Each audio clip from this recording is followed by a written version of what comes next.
So one of my favorite movies is Fight Club. Do you like Fight Club, Berto?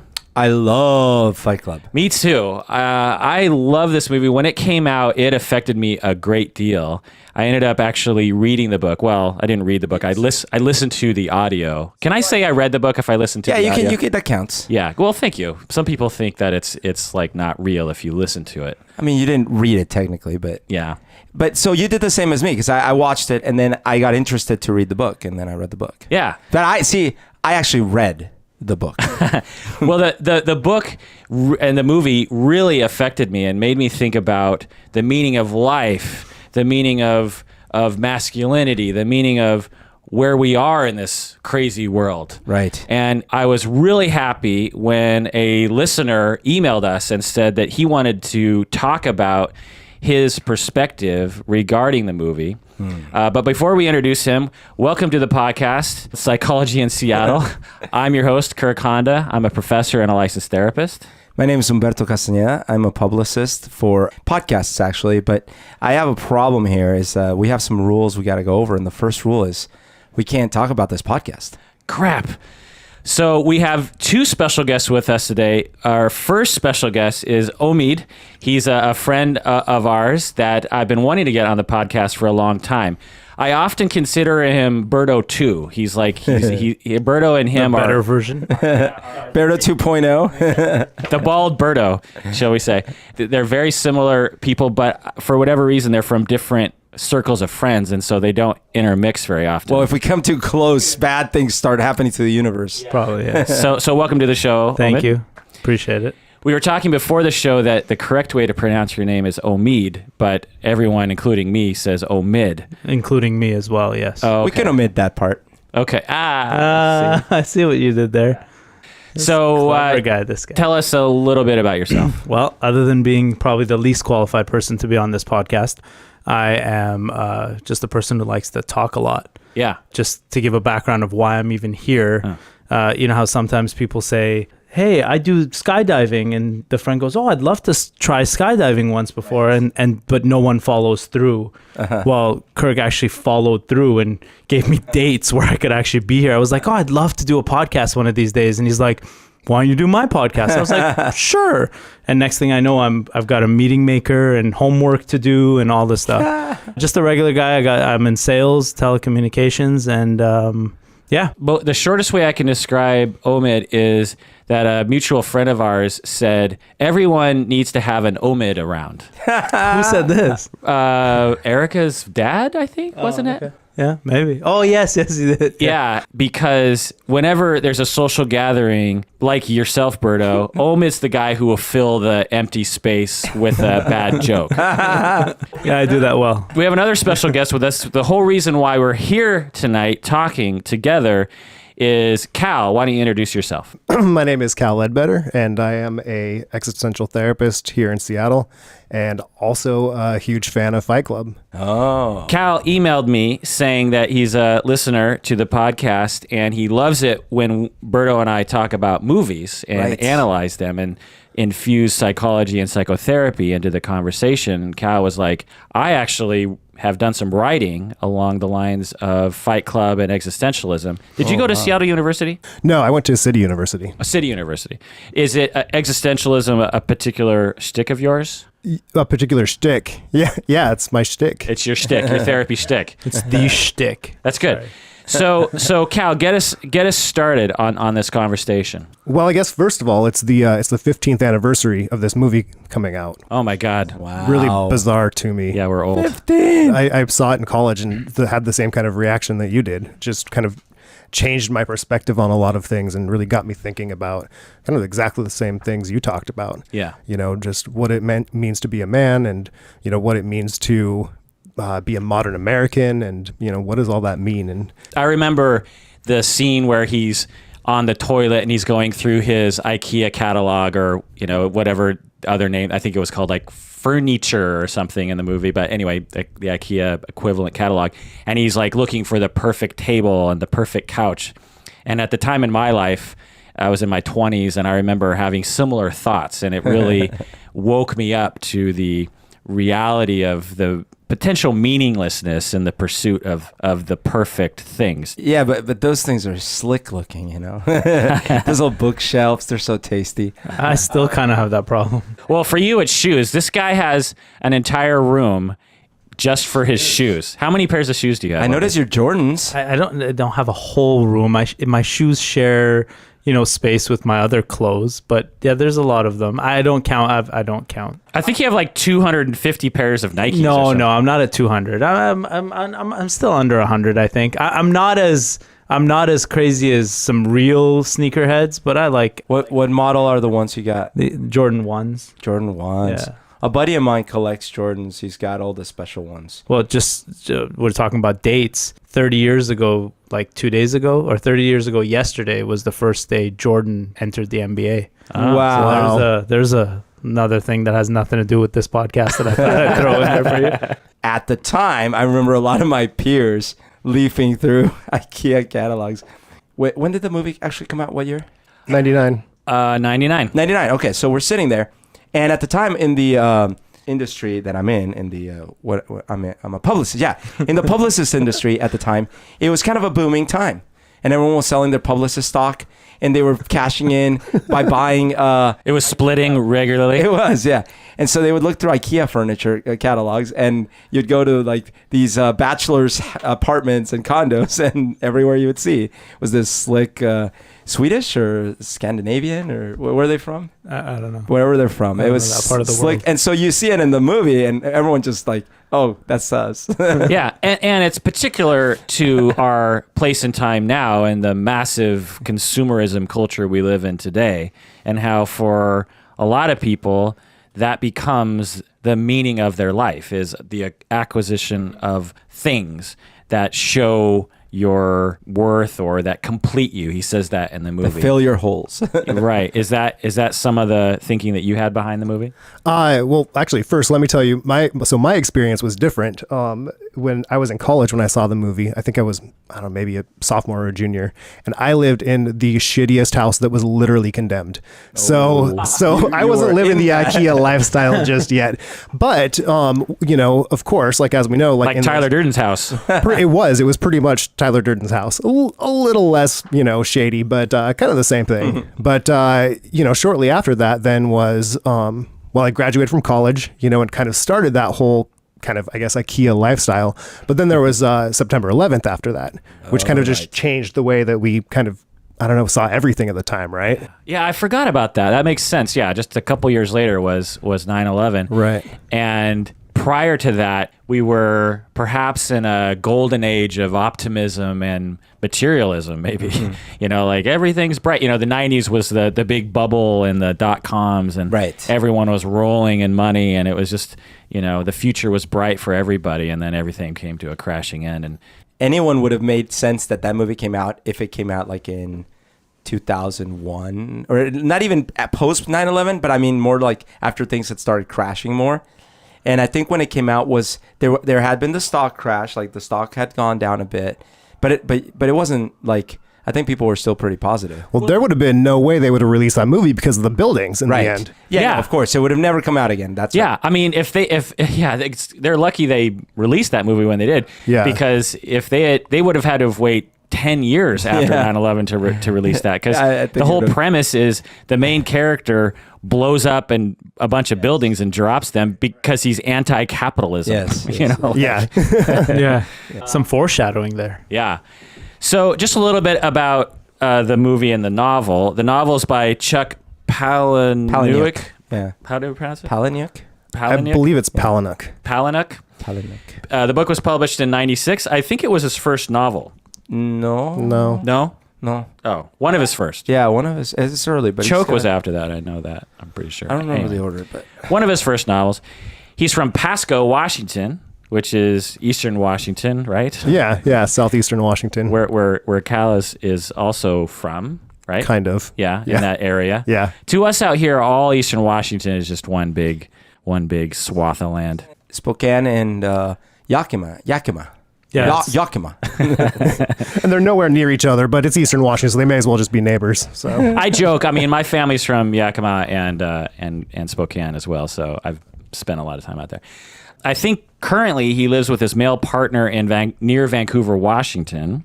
So he's a local boy. He went to high school with my father-in-law. Oh, really? Yeah, actually, I just remembered that I have a bar of soap from the set that Chuck Palahniuk sent my father-in-law. Oh, that he wow. gave to me. So there's my little claim to fame. That's a valuable bar of soap. Yeah. It's a collector's I take it item. you're not using it. No. currently? But when he sent it, he sent it with a little note that said, "Keep your balls clean." So if you did run out of soap, do you think you would dig in and at least for your balls? Say there's a soap shortage around the world. Would you use it? I suppose it'd be a very Fight Club thing to do, right? Just use your resources. Well, at least on your balls, because if he wants to keep your Right, balls clean, I right. figure that's probably the best place to use them. So I know now what the deal was. He first wrote Invisible Monsters, but he couldn't publish it. They wouldn't publish it. So he put it on the shelf and wrote Fight Club, which they then published. Then he got some notoriety, and then they published Invisible Monsters. Okay, so I was right. You were right that it was his first published work. Okay.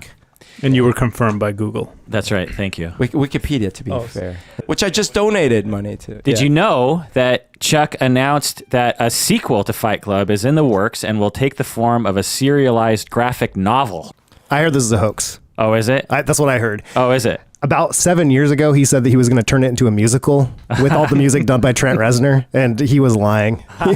So I believe this is a hoax, but who knows? That makes sense. He also wrote Choke, which was also made into a movie with Sam Rockwell. Anyone seen that movie? It's not good. Yeah. I read the book. I really did enjoyed see the the book. movie. Or I listened to the book on audio. I still want to say listen to it on tape, which of course is not the case.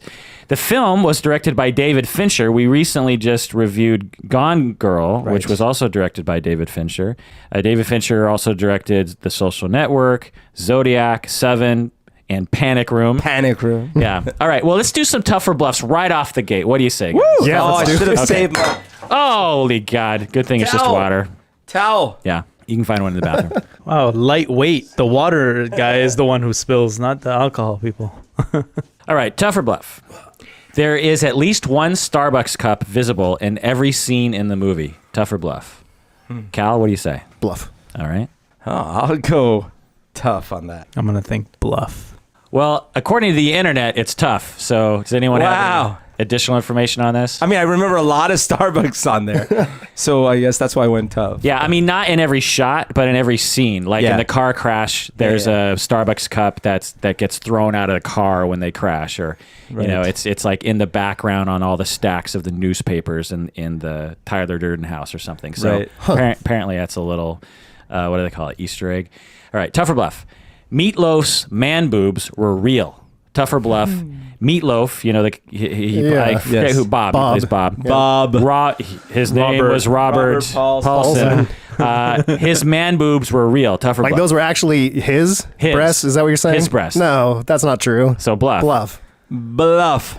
With a man with some potential man boobage happening right now, I would say bluff. Those Yeah. are way too well endowed. Yeah, it's bluff. It was actually a suit made out of birdseed that weighed 100 pounds. Oh. Because he's a big guy to begin with, and to make him actually have Right. that much stuff in the Boobage. front. All right, tougher bluff. Brad Pitt actually went to the dentist to have his front tooth chipped for the role. Because if you notice in the movie, one of his teeth has a pretty significant chip in it. Tougher bluff. That's true. I know that. Oh, well, you can't ruin it for What them. 'cause what is true? What do you mean by true? What is that? I don't mean anything. you have to say tough. You have Tough. to say tough. It's- Yeah. Oh, tough. Okay. I'm going bluff. That does not sound right. You know, even though I just got the answer, I kind of want to say bluff too. I figure with but 99, you put a little black thing. Yeah. When you know, guys were in the third grade and you sat behind the smart guy and you were cheating over his shoulder, did you just purposely say the opposite and then get a bad grade? I don't want to go on. I don't want to go off on tangents again, but yeah, I might have maybe cheated and never got an A I was the smart guy who everyone cheated from. So Oh, because sure. you read the books. no, I just Well, intuit. Kirk listened to them. All right, tougher bluff. His power animal, the narrator, was a wolf. We all watched the movie recently, so maybe you remember.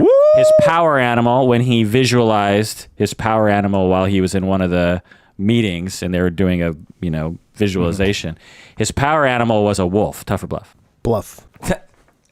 It was Danny DeVito, Bluff. I don't even remember, so I'm going to say bluff. It's Bluff. It was a penguin. Yes. Tough or Bluff. When the narrator meets Tyler Durden, Tyler's job is selling boxing gloves. Tough or Bluff. I know all these, so I'm just gonna say something. I'm just gonna say tough. The you can go with what or bluff. The audience doesn't know. You know what I mean? I'm gonna say bluff. Okay. Bluff. Well, it's definitely Bluff. That's not a clean answer. Okay. He sold boxing gloves? Uh-huh. Wow, did I listen to I didn't even apparently my notes are even wrong. I don't know. I'm going to say bluff. It's Bluff. Soap. He sold soap. Soap. When they met on the airport, he had And he spliced porn into movies. That's right. And he worked at a movie restaurant theater, where he peed in the soup. So, at 6 minutes into the movie where he's asking for the drugs and he walks out and he follows the doctor, we see something. Oh, yeah. Yeah. Okay, right before he starts talking about what he did with the movies and stuff, we got to see that entrance of Tyler. either Tyler or whatever Oh, it it's is, definitely right? Tyler. Yep. Okay. Yep. No, you were hallucinating. Tough or Bluff. Helen Bonham Carter insisted that her makeup artist do all her makeup left-handed because she thought the character of Marla wouldn't care about or be good at that kind of thing. Tough or Bluff. So the actress said, you gotta, makeup artist, you have to use your left hand because if you put it on with your dominant hand, it'll look too good. It needs to be screwed up. Tough or Bluff. Tough. Well, I'm going to go tough, but I find it ironic. She probably did do that, right? But if you're that much into just do it yourself. Like, use your left hand.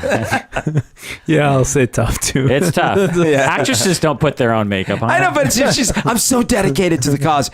You use your left hand. And so the makeup artist is like, well, listen, that's a lot more work for me. But it makes total sense because whenever you make someone do something that is screwed up, like for instance, we're musicians, Berto, and when I try to be off key or off tempo, it's really hard to do. Right. And so I can always tell when they get a professional musician play something that's off tempo because it actually isn't really off tempo. It's still, you need to get someone who actually doesn't have tempo. Like when I sing? Exactly. So she shouldn't have had the makeup artist do it, period. Well, she should have just got someone off the street. Yeah. You know what I mean? And said, Or done it herself. put makeup on. Or like a 5-year-old boy. Put my makeup on. Yeah. Tough or Bluff. Ben Affleck was considered for the main role. Tough or Bluff. Ben Affleck was considered for the main role. By main, is main? The narrator. Okay, the narrator. I'll say tough. I mean, Bluff, because he's too tall. I just don't like Ben Affleck the early days. I would say bluff. It's Bluff. Sean Penn and Matt Damon. There you go. Sean Penn. No, but Matt Damon. I could see Matt Damon. Yeah, I could maybe. see Matt Damon. It's just he's a little too good, too okay looking for the. It would have been a different movie for sure. Yeah. But Sean Penn? A little bit. I mean, Sean Penn's pretty ugly, so I mean that's the point. Is if you have Matt Damon, it'd be kind of tough to be like, well, Matt Damon, and I mean, not that he's at Brad Pitt level of gorgeousness, but he's still better. So like Edward Norton's the every guy. Yeah, exactly. He's right in the middle. Yeah. Smack. Skinny, big head. You know, awkward. I've got some interesting casting information too to add to that. Well, wait. Because I might have some more things here. Okay.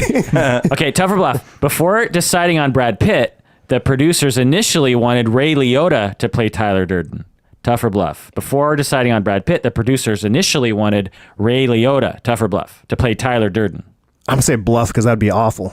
Okay. Ray Liotta. What the what? You would have been too old. Yeah, way too old. I think it was actually from My So-Called Life, 30 Seconds to Mars, that was considered for the role. So you're changing the answer, the I'm question. going to say bluff. Bluff. Okay.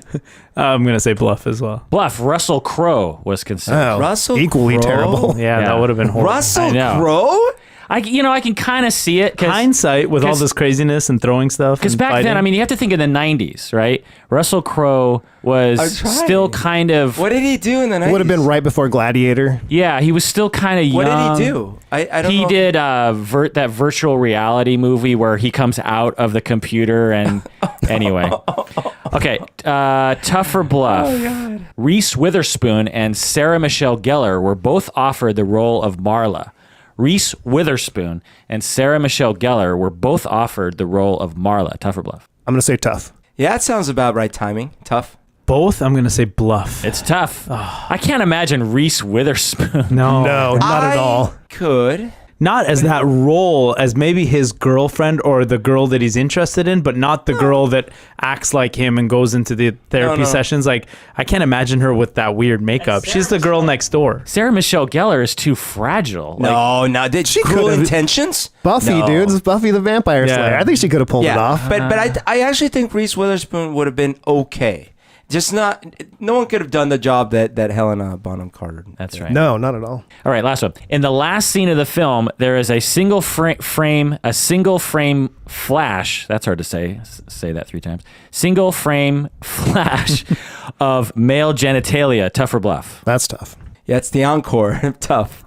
So I got to see the dude walk in at 6 minutes in, but I didn't see that one. So I'm going to call Bluff, even though Well, at the end, did our you? resident... Some of us are always paying attention for that kind of thing. At the end, did you feel a little jolt? Did you cry a little bit? I felt like I wanted to talk about penises. Maybe that was what it was. Well, it's tough. That frame that Tyler Durden puts in the movies, he put it at the end of the movie. Yeah. Helena Bonham Carter. Gwen Stefani was considered as well. What? Yeah. Oh, interesting. All right. So let me just ask in general, did you like the movie? It's my favorite movie ever. I've seen it at least 100 times. Oh, it's your favorite movie ever? Yeah. Oh, yeah. Yeah. That's Wow. awesome. Wow. It's not my favorite, but not to say it's not in my top 15. It's probably top 10. It's probably in my top 10. Definitely liked it. Loved it. Yeah. I'd say definitely top. I mean, you got to understand, though, it's going up at the time. The Matrix came out, right? And then right after that, American Psycho came out in 2000. And so and Rushmore came out. And there's a lot of good movery coming out at that time. But yeah, it's amazing. It's one of my top movies. I can't say I liked it as much as when I watched it a second go around. Maybe because I was a little bit younger when it came out. I just went into university, so I wasn't as, like I was telling Kirk earlier, I was more into the fighting. It's like, oh, dope! Like people are willing to punch each other out and then go in public with black eyes. Like I wasn't even thinking about this whole other side of it. And then after I read your article, Cal, and then I watched the movie again, I had a whole new appreciation for the movie. So second go around, definitely. Maybe because I travel for work a lot more now. So that's kind of the scary part about it. But. Right. So did they accurately portray travel by airplane? Because you travel, you were in 3 cities last week, weren't you? Last week I was in 2 with a layover. So the French say it, layover. Yeah, with a layover.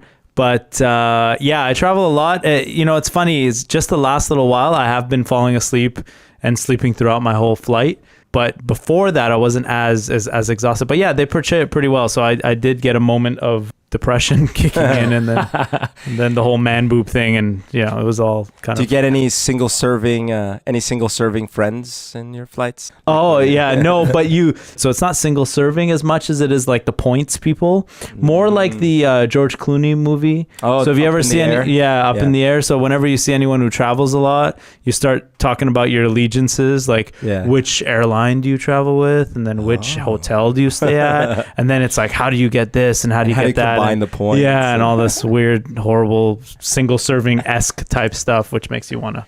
Anyways. And to help you fall asleep, you say you listen to the podcast. Yes, I was going to say you have given me some really, really good rest on planes. But to make you feel better, and I don't know why I'm trying to make you feel better, but I do go back and re-listen. And then fall asleep again. I truly am interested. Well, after the 3rd time, I think I've gotten to the whole thing over and over again. But So we need to introduce a segment in every podcast. It's the Omid segment where we start talking very slowly, and we put you to sleep. And then we say you should kill people, or you should just slam something together, and then I might wake up. Wake up! Go ahead and put a little makeup. Big hairy penis. So I thought I actually, when I rewatched it last week, I forgot how well this movie was directed by a young David Fincher. I mean, this movie, especially the first half hour, the movie it's so I mean, and especially for the time too, because Right. you can tell there's some CGI that he started introducing into the film, and the fast pace and the way it feels, and you're always like, oh, what's happening next? And actually that doesn't really stop as the movie goes. So I was really impressed by a young David Fincher. And he did a great job of, as a viewer, again, not having read the book, not having seen any previews, really didn't know much about what I was watching when I went in to see it. I was just as confused as Edward Norton was. You know, I was sitting there going like, what?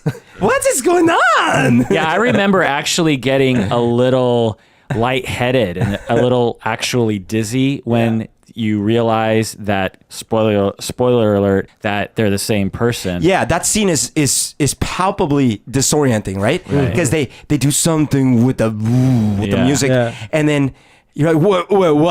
Yeah. Did you guys, when you first watched it, did you guys clue in that you don't hear the narrator's name? Like I didn't. I mean, when I read your article and I was like, oh, what? Like we didn't even know his name, and I kept trying to wait for them to slip up, and I was like, wow, I didn't even clue that in the whole movie. I didn't realize it first go around until I started reading material last week. I was like, oh, his name was the narrator, but in the book they don't refer to him at all. He's just the voice of the book. He's just and remember he also refers to himself as Jack from the articles. I am Jack's, blah blah blah. Yeah. So a lot of people thought his name maybe was Jack, but it was the thing from the Reader's Digest or whatever. What was it? What was one of his names? Cornelius.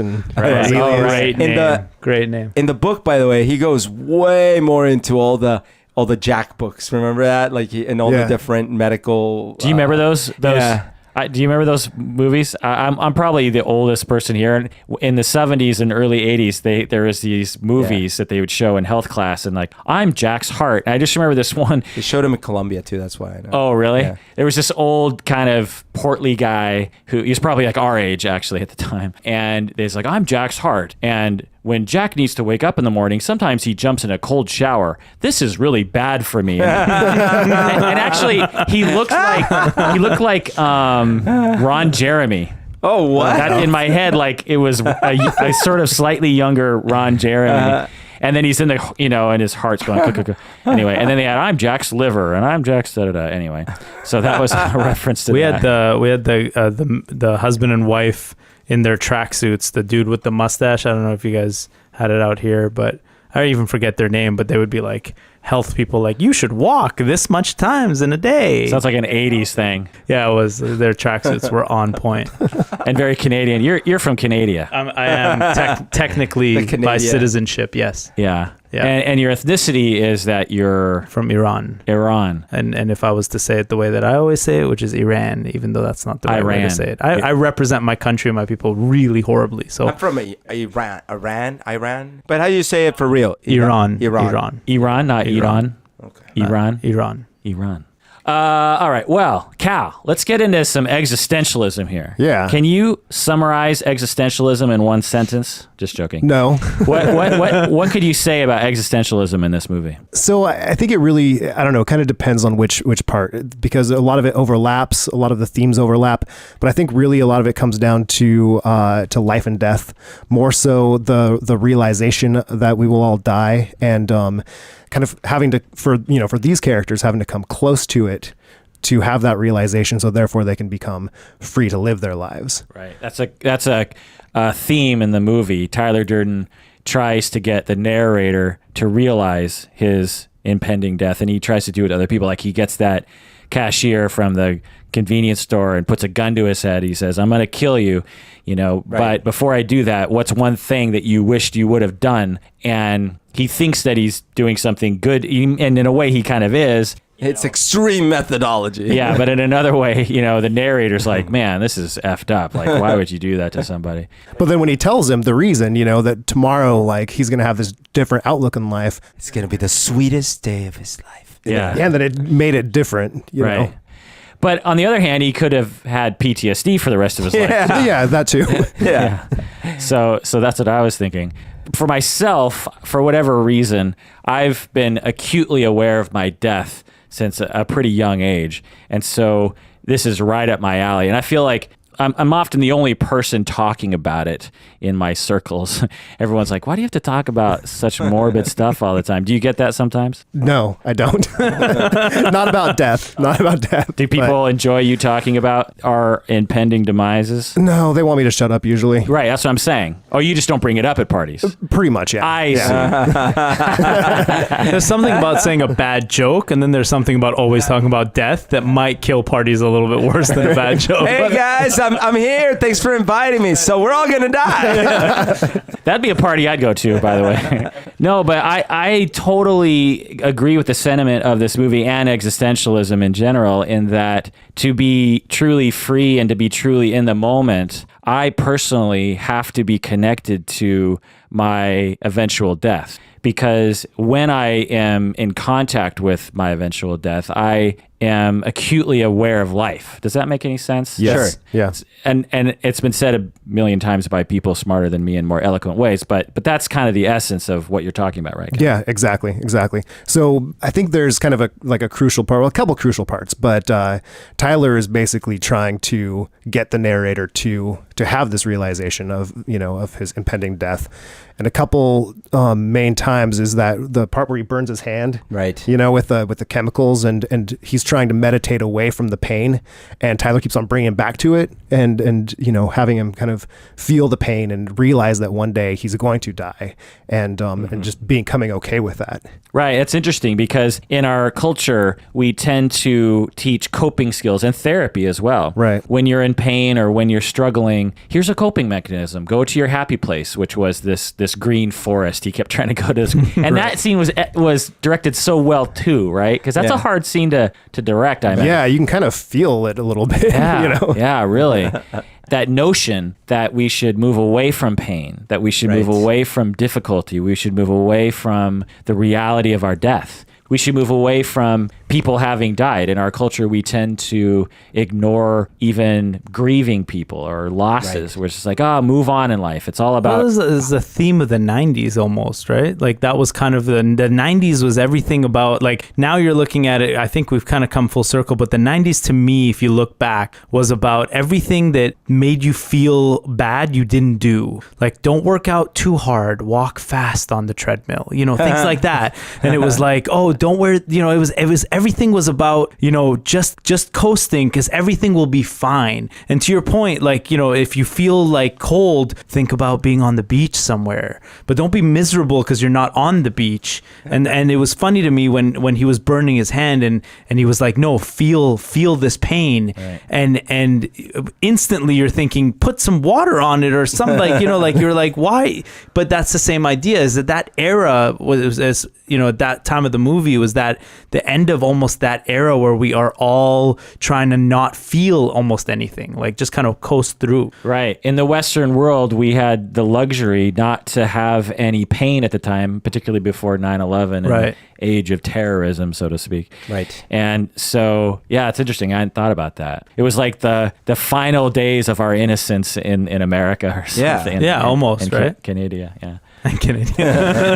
Well, we're still innocent there, by the way. You speak American really well, by the way. I've been here for 4 years, so my Canadian friends already can tell. They're like, "Oh, wow, you sound so American." Yeah, you don't say "a" all the time. No, I don't. I've cut that out. So did they reattach? How did they reattach the top part of your head? So that it's You're not making the floppy? Listeners think I'm really ugly. I do have a face for radio, but what? He's making a South Park joke. Because you don't have the floppy head that I'm used to. Do you watch South Park? Okay, yeah. See, no, The Canadians have like Terrence and Phillip. Yeah, the top of their head is detached. It just see, remember, I'm not originally from there. Oh, of course. So unlike America, and I'm going to probably offend like everyone who listens to this, in Canada, we don't really change, who you really are. See. So I'm not Iranian Canadian. I'm just Iranian. I see. So the funny part about that is if I came here, they would probably fix my head or That's whatever true, the hell that's you were true. doing. Yeah. Yeah, in Canada, they don't do that. So other things along existentialism that it touches on is consumerism and how a lot of people consider that the meaning of life in our society. He was talking about, and we talked about this earlier, but having the perfect couch would complete him, and that was all he was focused on, was having the perfect place. And of course, this is often an empty pursuit, that doesn't lead to actual fulfillment, right?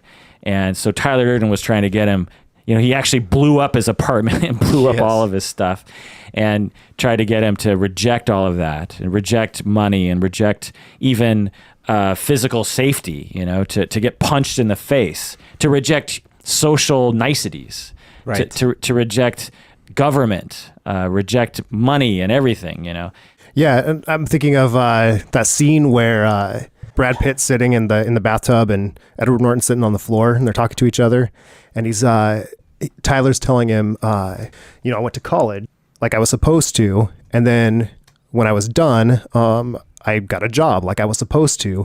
Then I'm not sure what I'm supposed to do, so I called my dad, and he said, I don't know, get married. And I have this realization of like, I can't get married. I'm still kind of a little kid in a grown-up body. Right. So there was just kind of this confusion of what exactly do I want to do with my life. Right. So they had to destroy it to kind of build it back up from the ground up. Right. It was also kind of a generational thing. I mean, you're a little younger, Omid, but this is a Generation X phenomenon, right? This thing of being, I don't know how old you are, Cal, but I'm a Wire. You're a Gen Y. Y. Okay. Well, there's different definitions of X and Y, right? I mean, I'm triple X. but we were the generation that we had no World War II or no Vietnam or we didn't have anything that galvanized us. So one could say 9/11 did after that, but in the 90s, we didn't have any strife. There was nothing that defined our generation the way other generations. What are you talking had. about, man? The demise of MTV? That was pretty hardcore. That was a sad day. The emergence of the Kardashians. The things that galvanized us were things like that, like MTV and I don't know, like David Letterman or something. Sure. It wasn't like World War II. Right. So what else can you share about what you wrote about? So I think I guess how it would all kind of tie together is, basically freedom to make the choices, freedom to make choices throughout your life, regardless of what they are, if they're quote unquote good or bad, but then facing the consequences of whatever the result of are those choices, as a way to kind of live your life in the way that you want to live. So kind of making your own meaning. So I think a big part of it is, and I think a big part of, I guess maybe a point I want to make is that, it's not like anything these guys are doing is good per se, like getting into these fights and putting themselves in really risky situations and burning themselves and all of this. But that was an important thing for them to kind of make that point about freedom and consequences and responsibility and finding their own meaning. Yeah, another theme in the movie is fascism.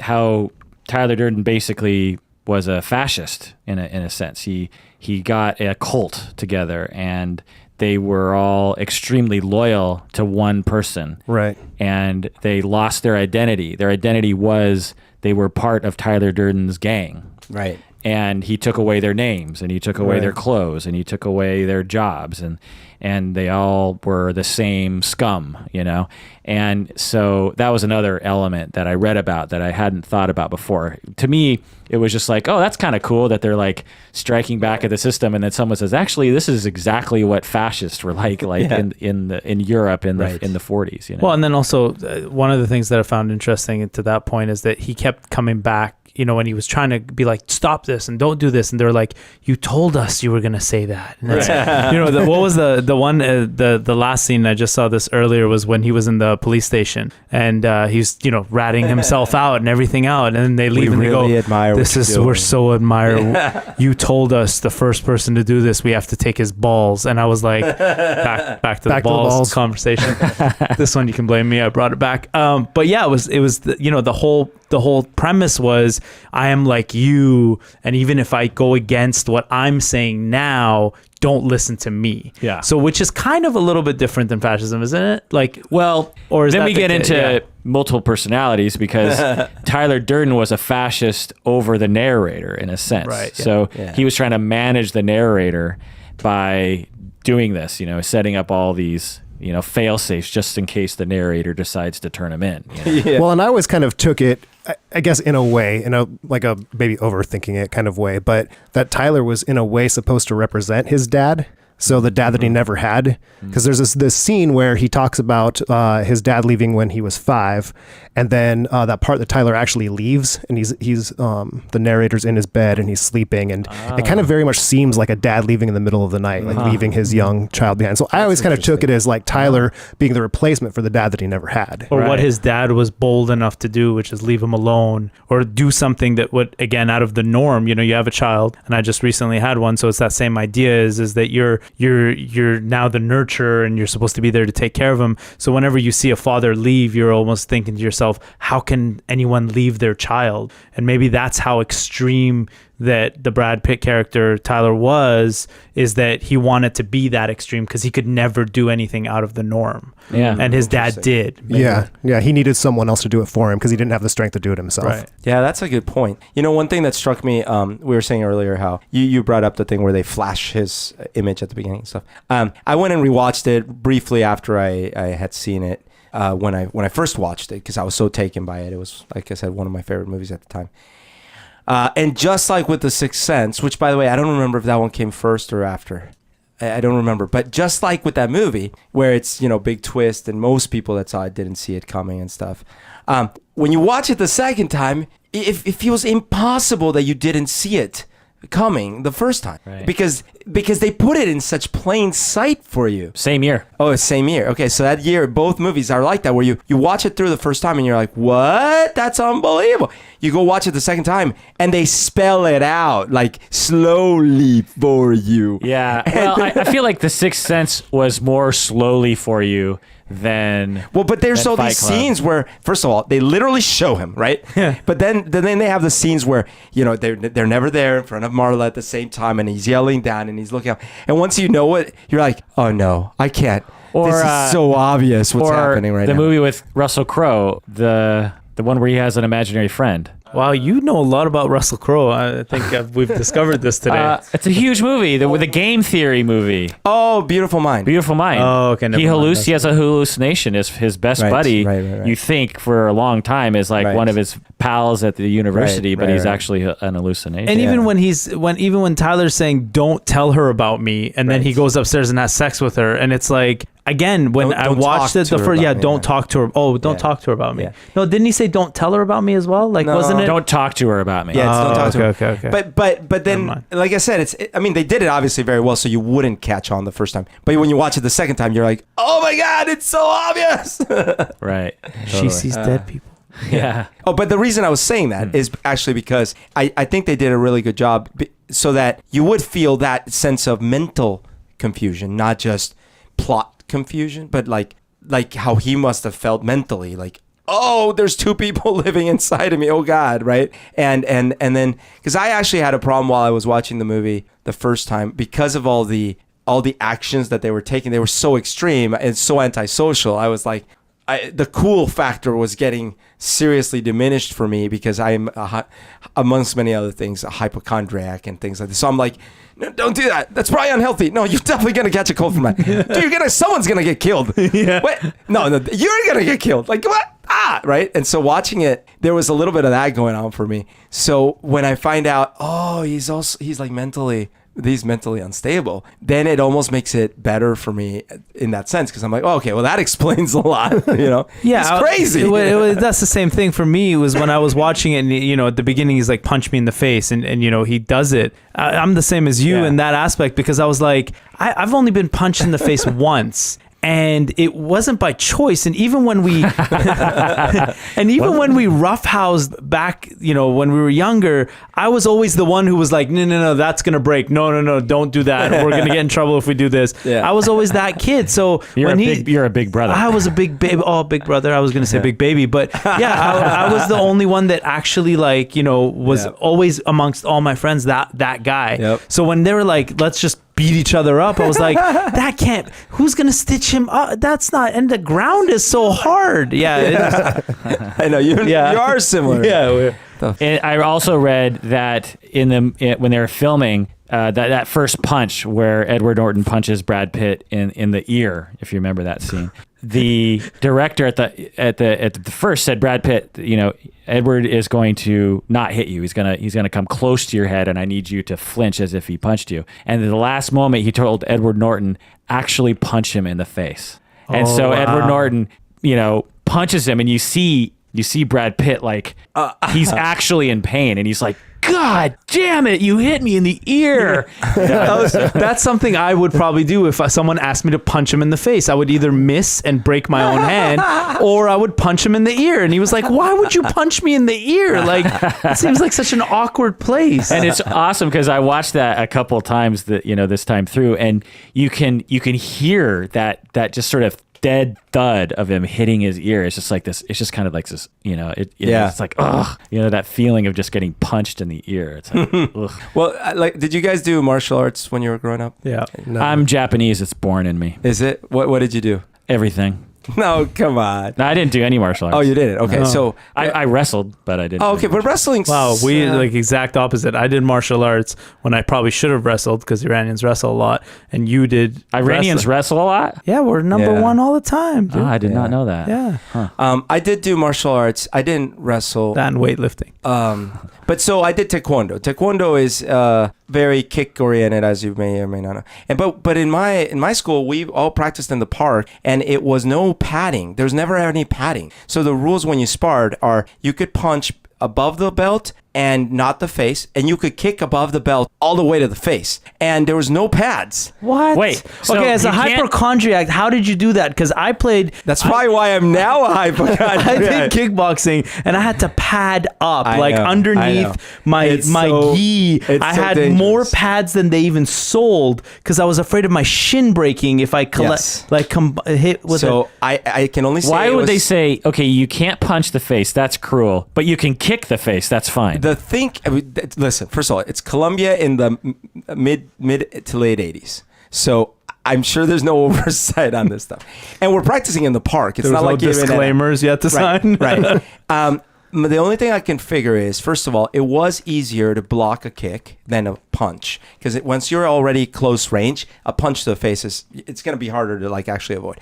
But when you're sparring, like the kick, you're see supposed it. to be blocked. That's what Yeah. you're supposed to be. But I still got hit in the face by kicks often. Like I one time roundhouse like with his heel right in my forehead. I land. Oh my god, it was so painful. And then I would. A lot of times I would smack cheeks with the top of my foot. Bruno just destroyed the electronics by kicking his foot. And it wasn't like We're one of okay. these moments where... We can leave it. It's okay. No, it's hanging. You got to pull it up by its bootstraps. Oh, okay.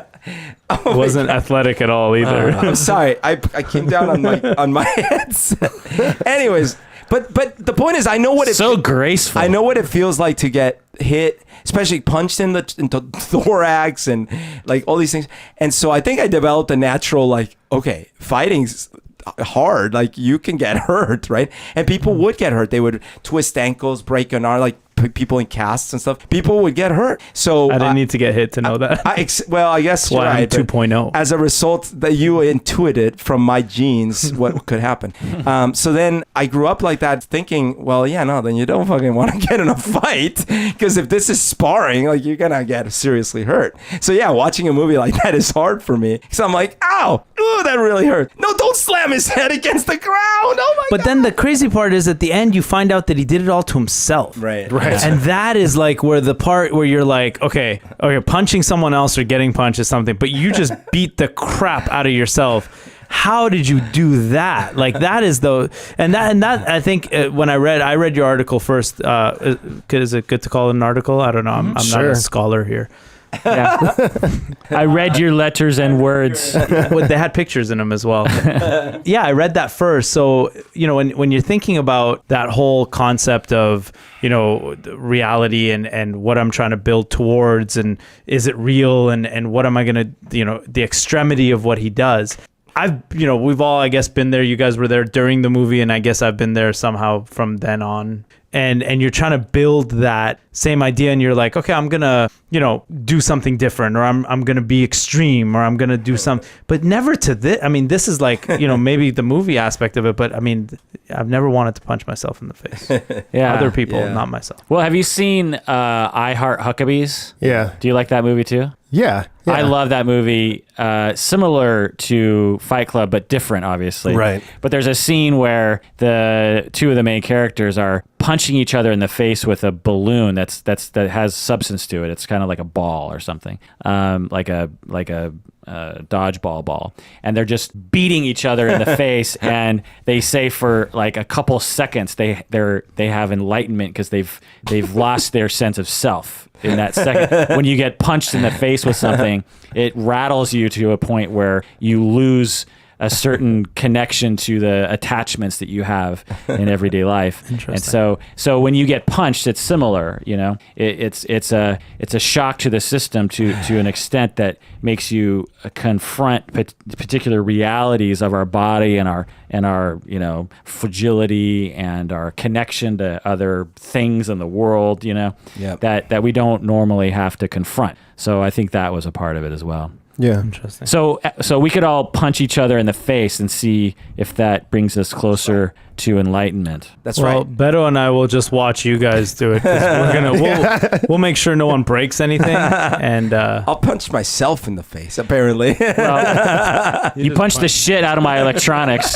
It's probably really enlightened right now. Cal, you're a therapist. I am. And you practice in what part of town? Kind of on the border of Fremont and Wallingford. Do you use existentialism in your practice with your clients? I do. How does that work? How does that work? So it's really kind of just all the things we were talking about, the meaning and purpose. I guess one thing we haven't talked about yet, but isolation and connection to other people. Death definitely will come up, and so it's kind of exploring a lot of those big picture existential issues that people have. More so, kind of working from the present. So not doing a lot of talking about the childhood, not doing a lot of talking about the way people relate to people. Via how they related to their parents, but more about how they were relating to me as the therapist and kind of what's going on in the room. So say someone, in a nutshell. Yeah. So say someone comes in and they're depressed or something. Yeah. And they're not severely, but they just lack a zest for life, and they don't know where they're going in life. What kind of direction might existentialism take the therapy? I mean, of course, it really kind of depends on what they're bringing in, right? Yeah. But if I don't know, like they could take a look at their relationships, kind of via how they are in the room and how they are with me. So if they have a lot of weird relationships, they're probably clearly going to have a weird relationship with me, and that would be something that we could then end up talking about. Okay. And then it's not like I'm forcing people to be like, where do you find meaning in your life? And ask all those hard questions, but it's usually something that down the road kind of comes out for people, and I kind of navigate that for them and help them kind of come to those conclusions. So they might start talking about, I used to think that if I had a job and I had a family, I was going to be happy, but that's not happening for me right now. You might ask questions along the lines of the meaning that they have in their life and the purpose that they either have or don't have at that time. Yeah, we would end up talking about, where they have found happiness before. And, a lot of times people have something they really wanted to do and they gave up on it for some reason. Like it wasn't a smart route, or it wasn't the thing that, their parents told them they should study in college, or, they got married because, for whatever reason, and their life just kind of took a different course. And so you put a gun to their head and say, I'm going to shoot you. Steal their ID, and I go and check up on them once a week. That works, right? Yeah, every time. It's like 3 minutes of therapy. Yeah. Where was your practice again? Currently it's from prison, but That's where we are right now. Existentialist therapists don't necessarily utilize the relationship the way that you do, correct? Yes and no. I mean, it depends on who you ask. The purists in the beginning, that's more of a psychodynamic approach. I think it depends on who you ask. Okay. Some people yes, some people no. Okay. So it deals with the 4 classic dilemmas, right? Right. Death versus life. Life, right. Or fear of death. freedom versus responsibility. Right. So these are the existential dilemmas that we all have to navigate somehow. Right. We all have to figure out the meaning of our life when it comes to having the freedom to do whatever we want, to have sex with whoever we want, and eat whatever we want, and leave whenever we want, and the meaning of responsibility in terms of being responsible to each other and our future. So we have to navigate that. What are the meanings in there, and how do we figure out how to have ultimate well-being within all four of those dilemmas? And then the other ones are, what are the other dilemmas? I think you named all of them, didn't you? Or No. Isolation versus connection. In the book, the ending seems to have a very different meaning. Meaning versus meaninglessness. That's what it is. Yeah. Speaking of which, the ending of the book to me seems to have a very different meaning than the ending of the movie. well, because it ends completely different. Yeah, and How does the book end again? I forget. The buildings don't blow up because he figures out how to defuse the bomb. yeah. In the novel, it's almost like a more hopeful ending. Kind of. Well, in the end, I mean, do you remember how there's an extra chapter essentially that Yeah. would come after That's right. the end of the movie where he's in the psych ward.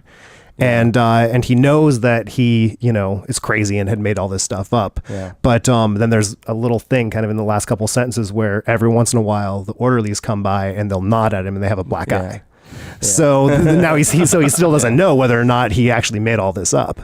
Well, I got the sense that he definitely didn't make up the Fight Club and stuff like that, but he made up the Tyler Durden wasn't real, and clearly he felt he was going too far and all these things. But I don't know, I got the sense in the book, almost like, oh, okay, he's realized he's kind of mentally not all there, and he's not really gonna blow up the buildings. And this. Whereas in the movie, it was really more like, well, there goes those buildings. At least now I got rid of this weirdo, and but yeah, let's go live a new kind of society. Does he shoot himself in the book? Because I still couldn't kind of get. Once I rewatched it, I was like, he really shot himself in the face, and he's still living and talking. Yeah. And he's like, "Go get gauze." Did he shoot himself? Yeah, but it was it went through the cheek. Oh, in the yeah, book. yeah. Yeah. Actually, when people try to commit suicide, and it could be argued he wasn't trying to commit suicide, Right.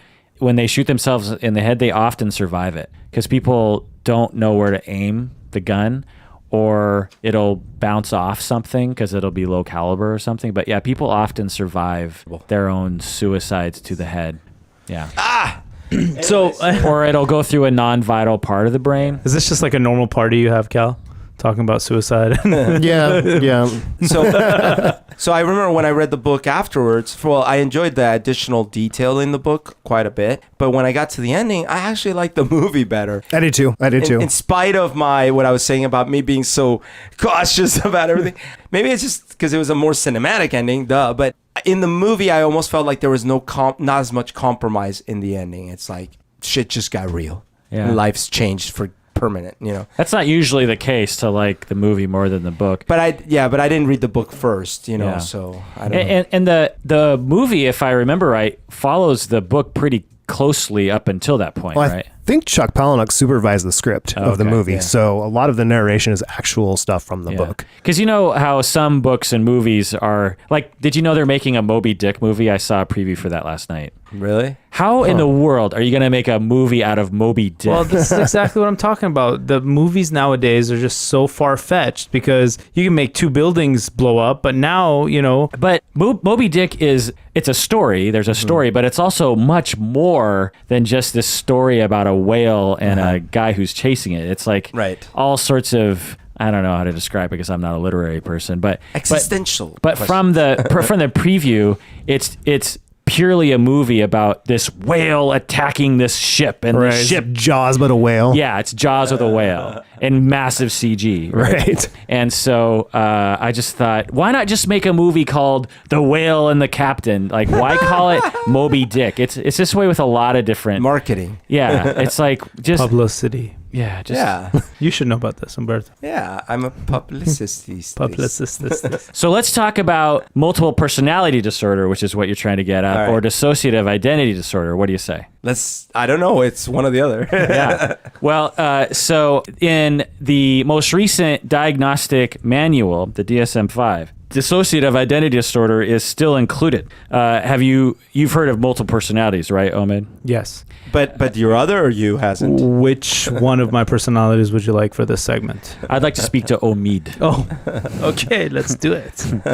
And so I thought we'd talk a little bit about that because there's a lot of misconception about dissociative identity disorder in the public, because it's one of those things that gets depicted in movies in somewhat inaccurate way and gets talked about in an inaccurate way and doesn't get discussed very accurately very often. Because, can you remember a time when someone actually talked about the realities of dissociative identity disorder? No. Yeah.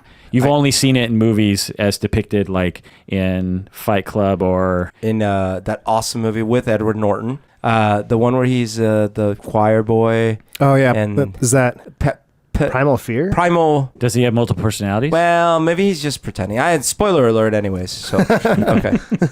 Yeah, there's other movies that depict it. So I thought I'd just paraphrase what's in the DSM. Now, as always, whenever I talk about diagnoses in the DSM, we have to have a caveat that the authors of the DSM are but humans and are attempting to categorize a complicated human experience. And whenever you do that, we are limited to linguistics and to the opinions of the writers. So what they say is that the criteria are disruption of identity characterized by two or more distinct personality states, sometimes referred to as alters. So they don't like to say multiple personalities. They'd like to say one personality with different states, because two personalities sounds like it promotes this idea that you're essentially two completely different people, but that's not often the way it is. There's a little bit of overlap between the states. But can it be as extreme as like, this is Maria and this is Bob? Yes, it can be. It can be. You can have a soccer mom take on the visual appearance and in their voice and their language of a plumber male, or something. So also they say that in some cultures they will describe this as a possession. So in fact, before we were recording, Omid, you were like, when he became possessed, you said that. You said, didn't you say that the narrator was possessed with Tyler Are you putting Durden? words in my mouth? I don't know. I thought you said possessed. Did you not? Possessed? No, possessed. Possessed. Maybe possessed. Maybe. I don't know. Yeah. I don't Well, anyway, remember. I use words a lot. Well, and actually, you must have, because in The Exorcist, which is about possession, the main bad guy comes from Iran. He's unearthed in Iran. So then that makes sense that I would say that's that what he you was would bring it possessed. up. I get it. From the land of possession. That makes a lot of sense. Yes. But the funny part about that is that you were talking about what were you talking about 5 seconds ago? Before the Dissociative identity possession? disorder? Yeah, but something about that brought up religion in my mind. You said something earlier that you said... Possession. They often will interpret it as being possessed. Oh, right. Possessed. Yes. The whole thing of what I said. You said some cultures. Is it cultures or is it more religious beliefs in these cultures? Same thing, right? Same idea. So different cultures have different religious beliefs and Right. vice versa. So, and there are, a wide range around the world of different belief systems regarding this. In the West, we consider this to be something that is wrong with your brain. You have a disorder. The vast majority of humans around the earth would consider this, in all likelihood, to be some sort of possession of a spirit or something. I cannot believe, but it never occurred to me that would explain possession phenomena. Huh. Like, I've always just assumed people were making stuff up. Well, so Some cultures might think that. I'll get into that in a second. So people might report that their bodies feel different. They might be puzzled by by the behavior of another personality state. So they might be saying to themselves, what did I do? Someone might say, last night you did da da da da, and they might think that was me. That doesn't sound like me. So people with dissociative identity disorder, as it's described, will report things like that. In the DSM, it says that the disruption in identity involves discontinuity in the sense of self. So there has to be a demarcation line between one personality state and another personality state. And it's often accompanied by related alterations in affect, behavior, memory, perception, cognition, etc. Alcohol consumption. Yeah, sure. Do they happen based on a trigger, or is it like randomly? They can be based on a trigger often, or they have a certain logic to it, like this alter goes to work, and this alter has as a social life, and this alter. Have you guys seen this in your? Because okay, so from a normal person who's sitting here, and by normal I mean not smart like you three. Do you guys see this in your practices? Like, have you actually ever seen someone with a solid dual personality that you can visually see happening? Have you, Cal? No, I've seen people who dissociate, who will check out and not really kind of be able to hear you, or, just kind Sorry, what did you say? like that, like what you're doing right now. Dissociative humor. But, but I mean, no, and I'm really actually not that familiar what this would even be like. So I'm actually wondering, is it even possible for people to do these things like in Fight Club, where they will be someone else for the whole night and then wake up in the morning and just have no idea that had happened? Yep. As far as I knew, I thought that was fictional. So well, and I'll get into that in a second, but yeah, according to those who quote unquote believe in this phenomenon, that sort of thing can happen. But to answer your question, Omid, I have never treated anyone to my knowledge with dissociative identity disorder, and I have seen, as Cal has seen, a lot of people who dissociate, meaning that they will, as a defense mechanism to protect themselves from difficult things happening around them, will dissociate and pull back from reality a little bit so that they don't have to feel anything. And as a result, they'll say they feel spacey and their brain isn't working quite right. And they might actually not remember what happened. One way of thinking about dissociation in general is you've all been on the road driving somewhere, and then like a half an hour will go by and you won't remember having turned or done anything. You'll be like, how did I, for the past half hour, how did I get here? This is not my beautiful road. This is not my beautiful wife. I've been, well, maybe that song's about dissociate. This is not my beautiful house. This is not my beautiful wife. So you've had that experience, right? Yeah, and that's what I experience when I read. Okay. Yeah. Like 4 pages will go by and I'll go, what the heck did I just read? So maybe I'll try the tape thing that you're doing. Yeah. So a part of your brain is reading it. A part of your brain is driving. Right. And that's a complicated thing to do, to read and to drive. And the driving thing's more pronounced because you could say you were just looking at the words and not really, but when you're driving, you're really driving, you're turning and da-da-da-da. And so how does your brain do two things at once? And why does it do two things at once? Well, we know enough about the brain now to know that multiple processes can be occurring at the same time. And if you've been traumatized at an early age, like the age of 3, 4, 5, repeatedly physically or sexually abused, then your brain will sometimes develop a defense mechanism to cope with that by separating yourself from reality. That's general dissociation.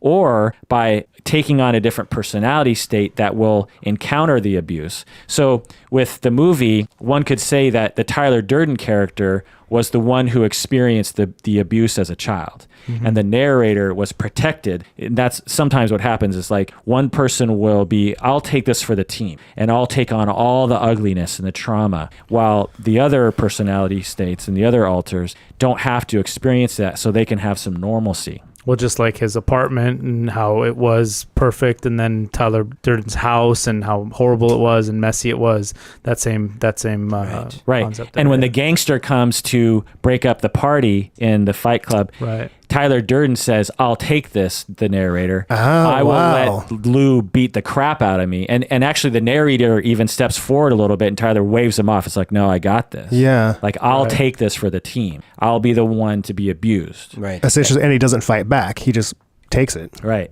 So that's other criteria in the DSM. The signs must be observed by others or reported by the individual, which I find to be interesting. So clinicians have to observe these changes in consciousness, or they just have to be reported by the individual. And what people will say sometimes is they will say that they get a totally different vibe from different alters. They'll say that one alter, it's like 2 different people, or it's like 5 different people, or 12 different people. Sometimes people have 100 different alters, and it's hard to keep track of them, but the individual has them all. But anyway.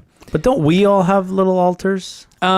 You could say that. But in the way that the proponents of this diagnosis would say, they would say you Just don't. more pronounced? Yeah, I mean, they could say you kind of do. I mean, you might have different processes like when you're driving and daydreaming? Or, No, but I mean, like in everyday roles? life, Yeah, like, your work, you meet your clients, your patients. Yeah. You're not, the same person. You've got these different kind of personalities. But you're aware of what you're changing. About. Yeah, and you're still the same person, just using different parts of your personality. Right. Yeah. Yeah. Oh, okay. So I'm doing it wrong. Yeah. Yeah. Okay. It's similar, and one could make the argument that it's analogous, but it is quite a different experience because, like in the movie, alters often don't know. So one of the common things with people with DID is that they don't recall whole swaths of time because the current alter that's talking to the clinician will not have access to those memories because a different alter was actually in driving the car, so to speak, in those moments. But now, so his alter is interacting. They're interacting with each other. So, I mean, is that possible? So that's where, in order to make a movie out of it or a book out of it, that's where they took it to another level that doesn't usually happen. One, you don't normally have that much interaction. And also, you don't hallucinate the other alter. Right. You know what I mean? Like, because the narrator saw Tyler Durden walking around outside of him, so that would be more of like even described him at one point, right? Like the difference between them, body type and looks, and or maybe it was more character when he was with Marla. Well, the whole thing, the whole idea, that. Yeah, but all of it, yeah. Okay, so he saw him. So with dissociative identity disorder, you don't see the other alters because the alters are inside the person. But you might see something different when you look in the mirror. Yes, like you're not. But you wouldn't hallucinate. You're not hallucinating that other person. But when you turn yourself into something else, you might see completely something different. Is that a case or no? I don't know. Maybe, but no. They would interpret the reality of their face differently. Okay. That isn't to say that you can't have comorbid or a different disorder alongside DID, like schizophrenia or other psychotic disorders. So that's interesting. So for this to be doable, so to speak, you need a disorder where the person's not only dissociating, but also hallucinating and combining both states at the same time. And telling you about it as well, because otherwise it's not real. And not only hallucinating, but hitting themselves and hallucinating that it's somebody else doing it to them. That's a good point. I will say one thing, though. If you're to believe the fiction of the movie and stuff, that there is no moment in which, as obvious, no one else sees both people at the same time. Right. And so we actually have an unreliable narrator device, which means that in the moments that we see both people talking to each other and stuff like that, that could actually be whatever in a weird way. And so, like, the only moments his memory was, I was talking to Tyler. If he was to talk to someone, he was like, I was talking to Tyler Durden. Yeah. Whereas, there was a moment though when you watch it again where him, Marla, and the narrator, Marla, and Tyler were in the kitchen and they were almost having that conversation, but both with the narrator. Right. Marla was having the conversation with the narrator, and so was Tyler. And at that point, I mean, if you obviously see it for the first time, you don't kind of clue in how come they're not talking to each other. But when you see it for the second time, it's an obvious conversation that he's having with himself, battling like, you shut up, no, you shut up, and then he's talking to her. But Marla thinks that he's talking to her. Right. And Marla thinks one person's talking to her, and that's why she goes crazy and goes, you're so crazy. Go ahead. Have you guys ever heard that kind of internet theory that's floating around that Marla might be a third personality? I haven't. No. I haven't Googled it. So he's just masturbating upstairs, making all that noise. I mean, I guess if you can fight yourself, why not, right? It might be an unnecessary addition, in my opinion. Like, sure, then the whole movie could have been a right, like the whole army are all. It's kind of a little. But I would say that the files are in the computer. What I was gonna say is that one thing that could bolster the point is that no one ever, except for that scene, but even in that scene, like you just pointed out, Marla doesn't say, are you talking to someone else? She just assumes he's being a dick or crazy. No one ever said, he never has a conversation about Tyler Durden with anyone. No. Right. And so in the scenes where you think he's triangulating and stuff, that's not happening. He's never doing that. So you could almost still make the argument that the Tyler Durden-y thing is this wackiness from this unreliable narrator as he's narrating it to whom later, in this weird way. Now I'm trying to replay the whole movie and try to figure out how Marla's, because in the therapy sessions, she isn't really noticed or really discussed. But at the end, when he goes to her, they're like, you're not supposed to be. So they obviously do see her as a person, because when he starts talking about it in the cafe and when he puts her on the bus and all that stuff, there's obviously some person. Yeah, there. like the goons grab her, right, Yeah, and bring yeah. her in and stuff Yeah. like that. And Anyway. So I don't believe that theory. she survives. okay. She survives the gunshot. And I actually think the point of the whole movie Bluff. is the relationship between Marla and the narrator. Yeah. Which people involves- also don't really think is How necessarily. is it? How is it the whole movie? I think that everything he does revolves around Marla, or not maybe her specifically, but I think that I don't know, I guess kind of going back to the existential part, but the isolation versus connection is that really like what the movie is about how he over connects to people or isolates himself. Right. And then once he kind of incorporates both of those personalities, then is able to be in this relationship with Marla in kind of in a normal way without either treating her like shit or having to completely depend Because on her. initially he isolates himself, right? He's like, you can't be here when I'm here. Well, no, you think he and- does that. That's what's brilliant is that I had that reaction.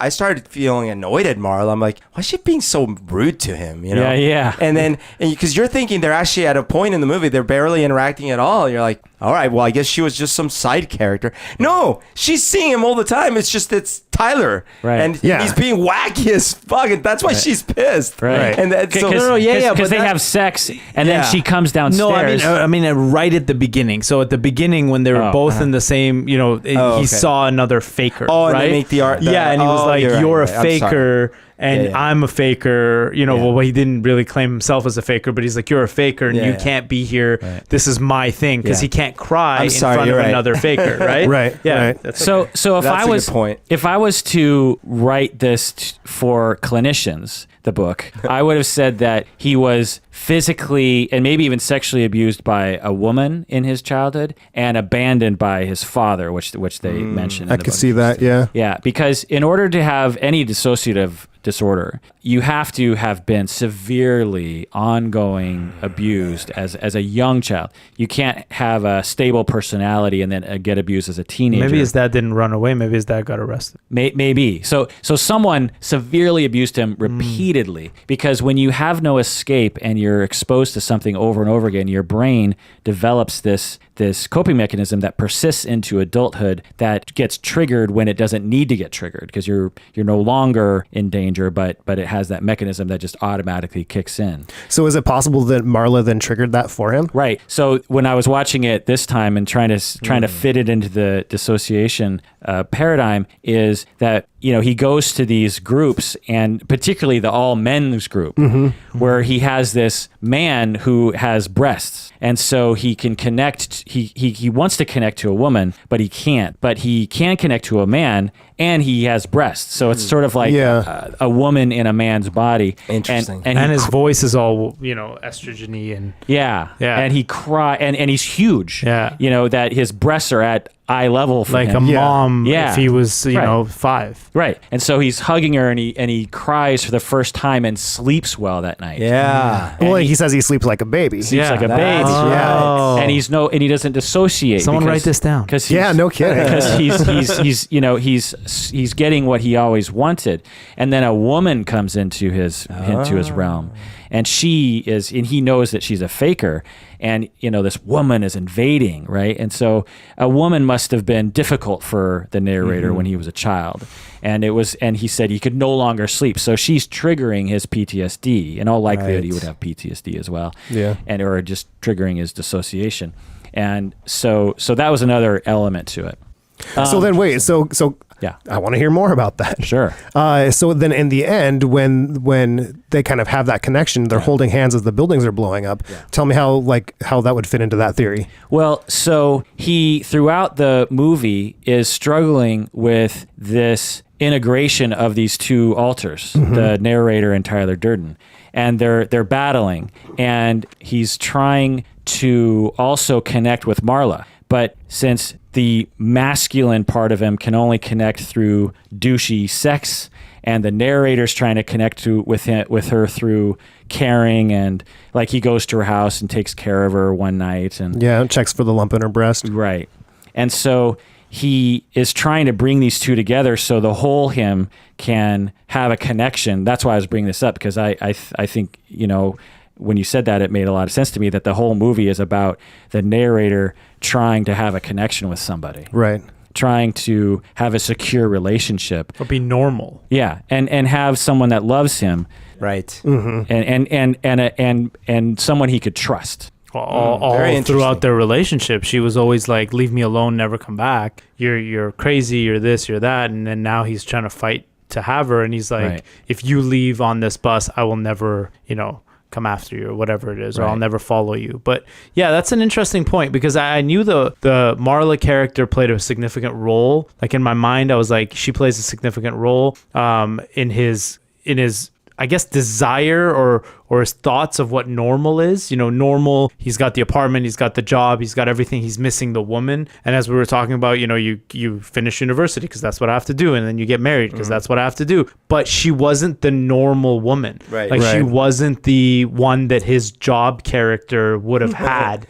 So I think that kind of almost drew him to her even more, because he was like, she smokes, she's crazy like I am, showing up to these things and pretending to be dying, and but I love her. Like there was this draw to her, but also allowed him to escape his reality, because here's someone that I want to be with, but I'm not like her, and she would never be in my world. You know what I mean? Yeah. So dissociative identity disorder is difficult to detect. That's why it's not talked about a lot, because of the people that... I think I just saw it. That was a penis. A big, hairy penis. Many, if not most clinicians think DID or dissociative identity disorder is not scientifically valid, like what you're saying, Cal, is. You probably heard from people saying, and I've heard it by many people, that DID is faked. That it's a figment of our imagination in the media. Well, certainly. So some people think that clients will fake it to get something. They'll malinger, or they'll have factitious disorder. Also, some people think that it's fanciful thinking by the clinician. It's like it's fun to think that people have multiple personalities, and a clinician who's bent on that idea might actually see it where it doesn't really exist. And other people will say, and actually have research to back this up, that for some cases, it's actually caused by the clinician through suggestion, in the way that clinicians would sometimes inject quote-unquote repressed memories of sexual abuse as a child. In the same way, you can socialize a client into believing and acting in a way that conforms to the clinician's idea of what DID is. So, it's like a client will say, "Oh, I'm very distressed. So sometimes do you feel like you're different people?" Yeah. Kind of. Yeah. Do you and you just go down that road, and eventually you've actually manipulated someone into actually presenting as if they have DID, and then everyone drinks the Kool-Aid. Well, the one that threw it for me was when you said that the diagnosis includes the patient said so. Right. So other people think that it's just a particular presentation of borderline personality disorder, and we won't go into that too much, but they'll think that it has, and there's some research that they're often comorbid. They often coincide. People will have borderline and DID because they're both associated with childhood trauma. And studies have also found that it's very difficult to tell the difference between those who are faking DID and those who actually have it. So that's another thing. It's like when they have people who quote unquote actually have it, and then they get a control group of people that are faking it, and then they have them go to different clinicians to be diagnosed. The experienced diagnosticians have a difficult time determining who's faking it and who has it quote unquote for real. So therefore, is everyone faking it? That's a question. But I mean, also, how would we know? But what difference does it make? If that's that person's reality, even if they are lying to you, then there's still something there to work with. Well, as therapists, you and I have that liberty to say. It's like, well, what does it matter? I mean, but sometimes people get out of legal trouble. They say, well, I have DID. That was my other... Like that movie you were mentioning. That's right. Yeah. Right. It wasn't me. It was a different It wasn't me. Yeah. Or they want to get disability, or they want to, I don't know, get out of jail early or something. So that's why some people need to, figure out. And that's why I asked you guys if you've ever seen it, because to me, it's like hypnosis, because I've never seen it or it's never happened to me. I think hypnosis for me, like to quack like a duck when he snaps his finger, is fake. It is fake. Right. It's 100% fake. But they've proven that hypnosis is a thing, but it's not that. Not to that extreme. There's hypnosis. People use hypnosis in various ways. Right. And actually, they used to use hypnosis with multiple personality disorder. You didn't say spoiler alert, by the way. What if someone thinks hypnosis is real? The part of it that I found interesting is all these support groups, they're all kind of religious connotations. Now, I don't think in the movie they really went into religion about it, like in the support groups. Like, what do you mean? Give some examples. Oh, you mean the support groups themselves are religious? Will have some sort of spirituality, because if you're going to believe that the cancer is leaving your body. Oh, they had spirit animals. Right? They had, and so all that stuff. So you have to have this other type of, reality or realm in your belief system, which is another thing that he didn't really have. Like he's a possessive type of person. Everything was about real this, that. He never really talked about any kind of religion, but it was interesting for me that he would go and find this peace within that kind of society. So in that same idea of, and I'm sure I'll come full circle, I don't know when, but I will eventually. But in that same idea of self, like finding yourself, do you get a lot of patients that fall back on religion? Religion told me to do this, or growing up I was taught this in my religion, and now I'm lost because I did everything religion told me to do, and now I'm got 7 kids and I don't want them. Can I opt out of a religion conversation? Yes. Yeah. Okay, good. Umberto? Oh, absolutely. And by Berto is an atheist. That he's the resident atheist in the podcast. That's right. I'm a half in the closet atheist. And I'm not trying to bring up like a whole, and I wasn't trying to put you on the spot for religious beliefs, well, but I mean, I'll answer it briefly. Yeah. Certainly there are clients that will talk about their confusion regarding religion in their life. And certainly there are a lot of clients that come in and want to talk about religion, but they think I don't want to talk about it, so I have to bring it up. So it's complicated. For instance, I'm not Mormon, but I can talk with a Mormon at length about their belief system in therapy, because I've talked with a lot of Mormons in therapy. And so I will often talk with people about that. But certainly there will be people that will be raised, say, Christian, and then they go to college and the Christianity goes away, and now they don't know what that means in their life anymore. And so certainly that's an existential discussion. It's something that we explore from their world, not me as a clinician telling them what they're supposed to believe or where they're supposed to go. And I think the reason why I even brought that up was because societal norms right now, we go based off of, it's a lot different than 50 years ago. 50 years ago, it wasn't necessarily religion, but there was more of a family, again, you had a path. Your path was kind of labeled for you. Now Absolutely. It's not labeled for you. So the only things that label your path are your parents, if as they're raising you, and most of those, if they do have a straight, narrow labeled path, it's based on some sort of religious belief. Yeah. So that's where my thought is that, even myself, who was, trying to go through this self of, what am I trying to say? Like discovery. Discovery, and trying to figure out, who I am and what's my purpose and all this other stuff. It always fell back to try to figure out, well, is it religion, or is it, what am I supposed to be doing? And that's kind of where it's funny, it's interesting to me, where his whole concept of self kind of lays there. But then he goes to these groups where they're predominantly religious, or spiritual type of groups. Right. They're spiritual. They're in touch with, the higher power, and they would talk about that. But it sounds like you need to talk to Cal, because he's the perfect therapist for you in terms of that question. Like privately? I'm just joking. No, he means right this second. Go. Are you diagnosing me with anything that I need to know? The questions that you're asking are right up the alley of an existential therapist. Am I Yeah, right? absolutely. Yeah. Okay. Yeah. Were you raised Muslim? No. You would say, I would probably say more spiritual. My dad always said there was a God, but he kind of looked at the good of all religions, and he said, no matter what religion, they all have the same goods. Okay.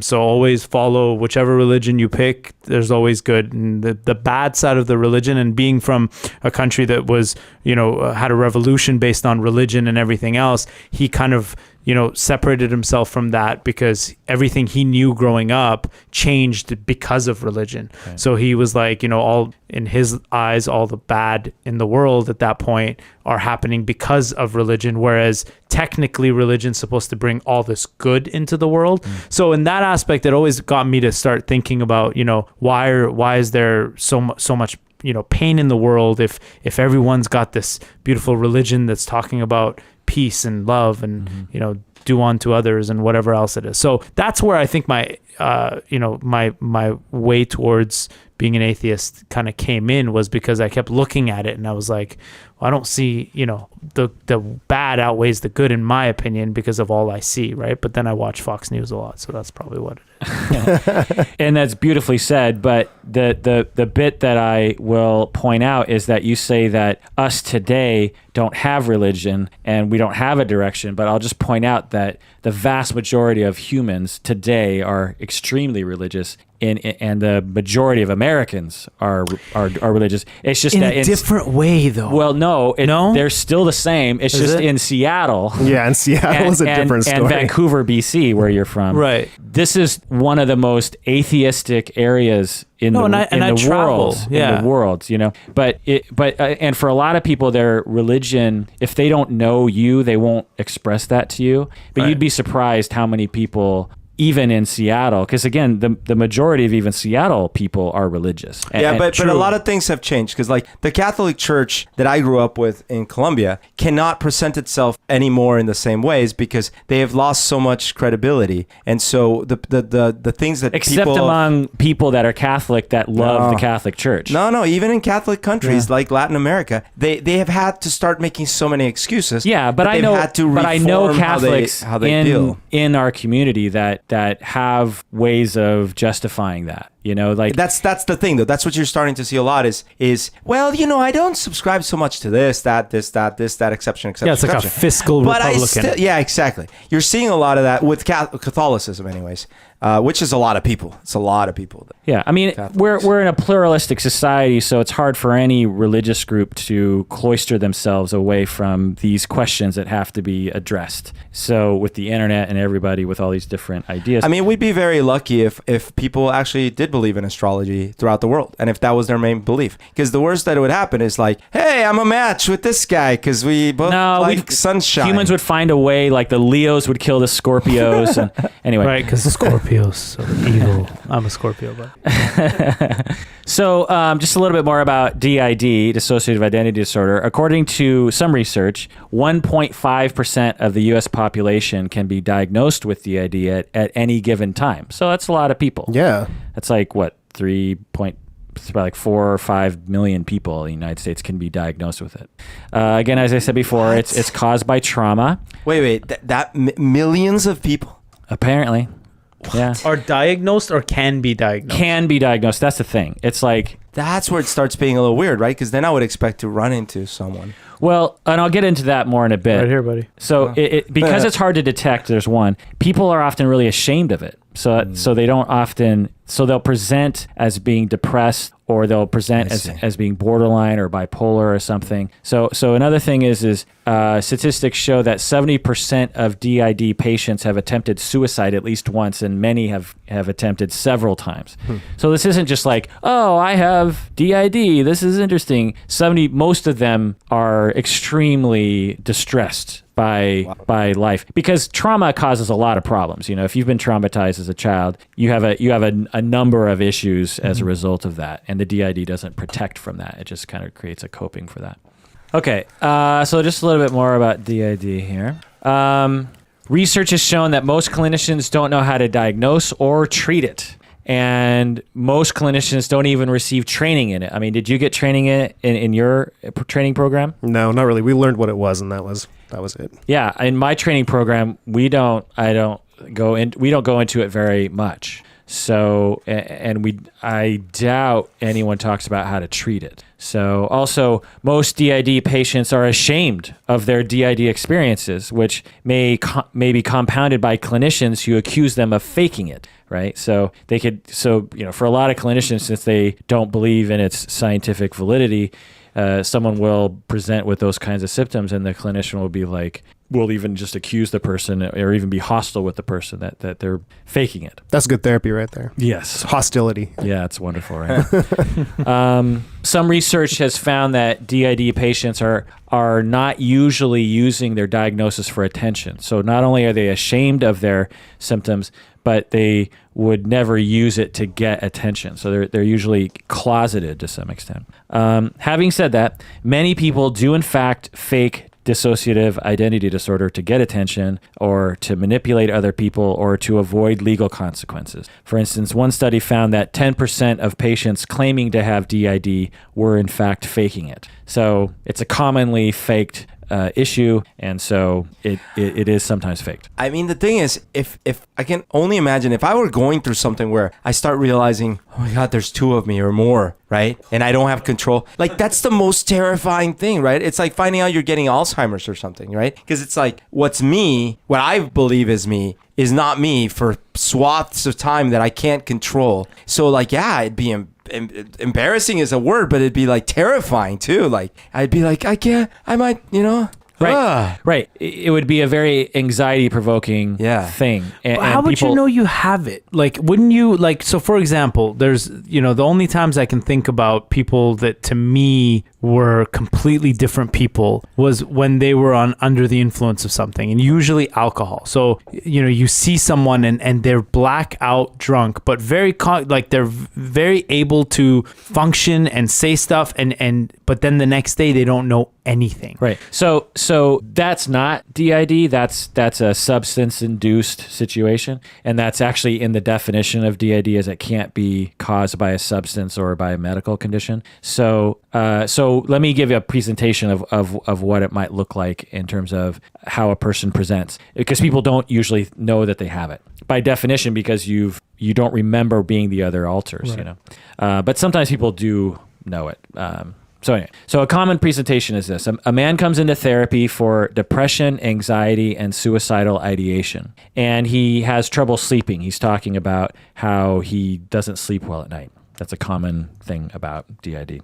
He reports experiencing loss of time, where he says like where the narrator will say, how long was I asleep for? That kind of stuff. Ranging from short moments of just a few minutes to several days or several hours or something like that. So they'll come into therapy, and upon interviewing, so do you have any memory problems? They'll say like, actually, yeah. Well, tell me about that.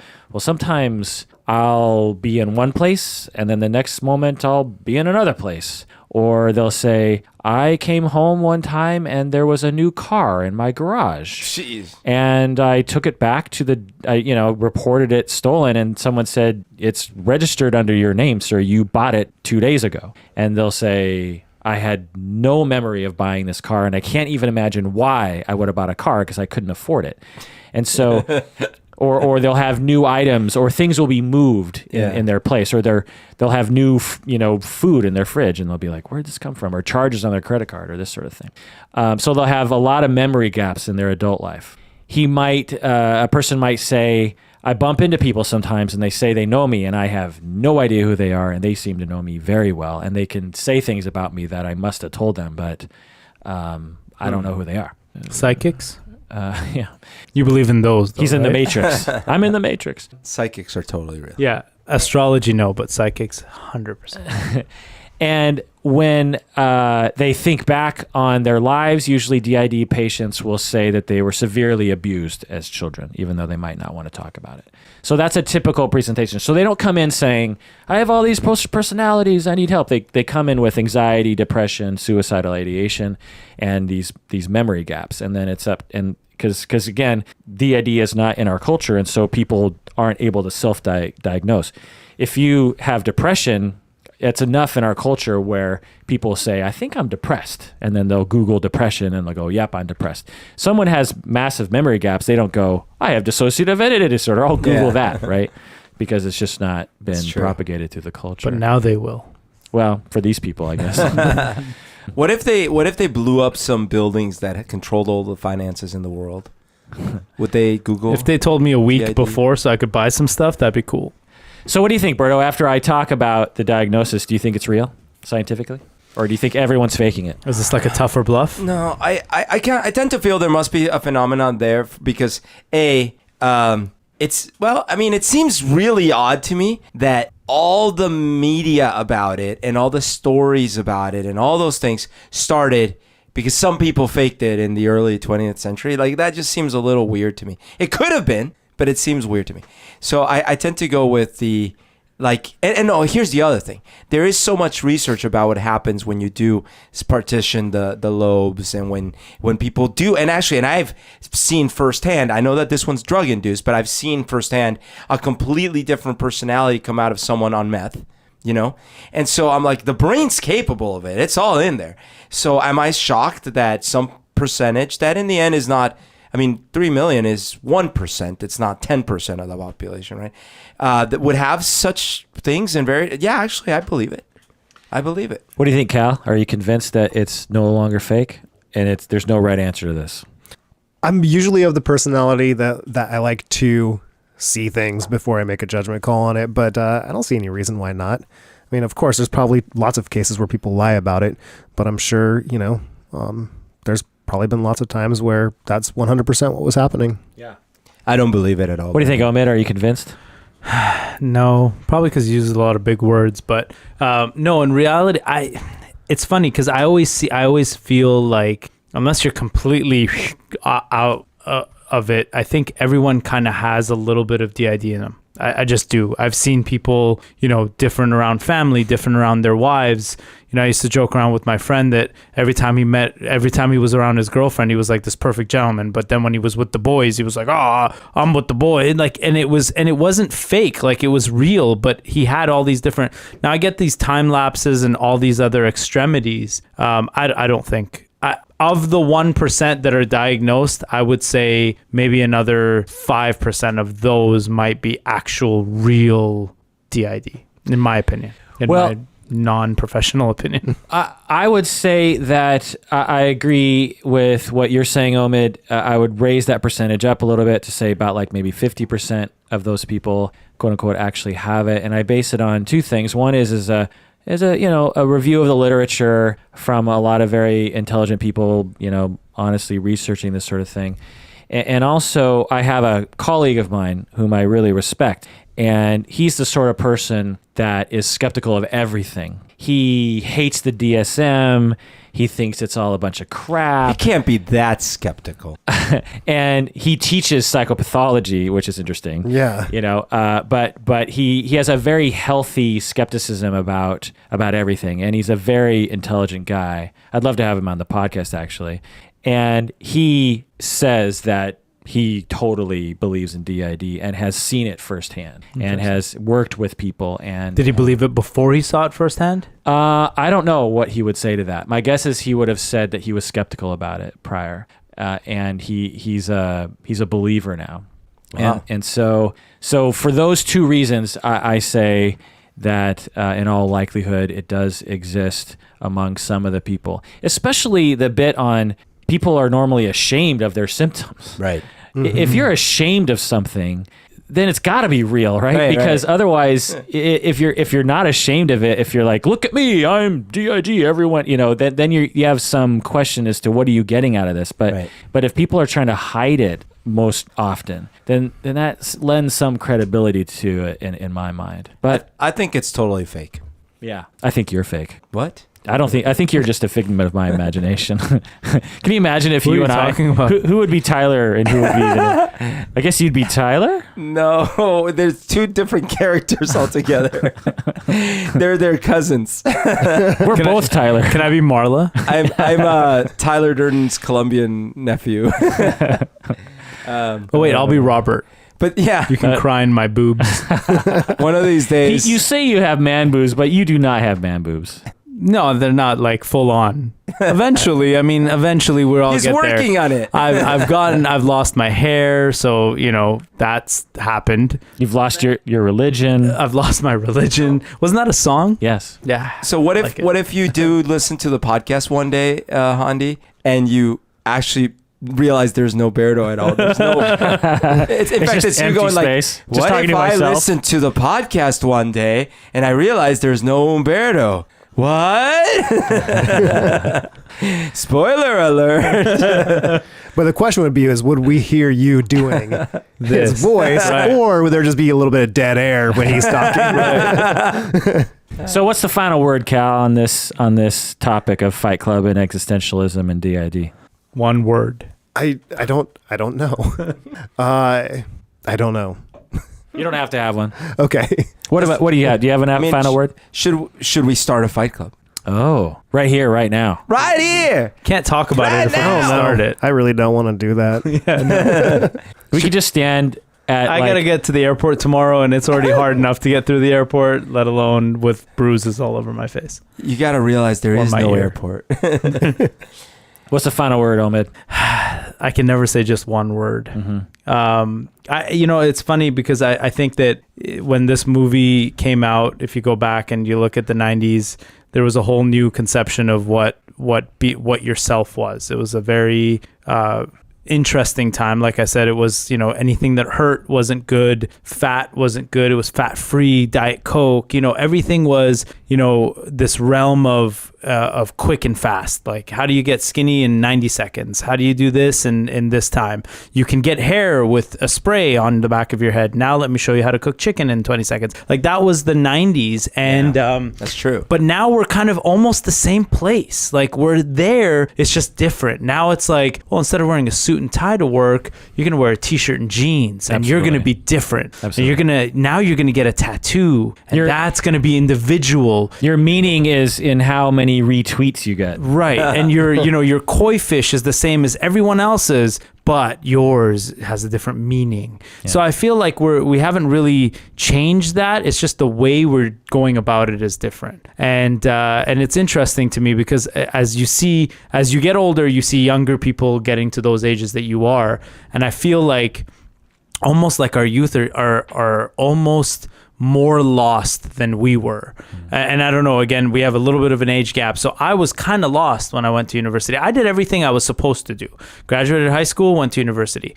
Tried to go into commerce, didn't get in. Then I went to economics, couldn't get in. Then I went to poli-sci, and then it ended up in sociology. And it wasn't because I liked sociology. It was because I needed a degree. Why? Because my parents said I needed a degree. And so you come out with a degree, then you get a job, and then so on and so forth. And I feel like, we end up losing ourselves in that aspect. And college kids now or younger kids coming up through school, you said one word, right? Them coming up. This is one of those German words that's really, really long. It's hashtag, so I can put it all together in one thing. You're the master of the long hashtag, by the way. That's right, because I can't just say one word.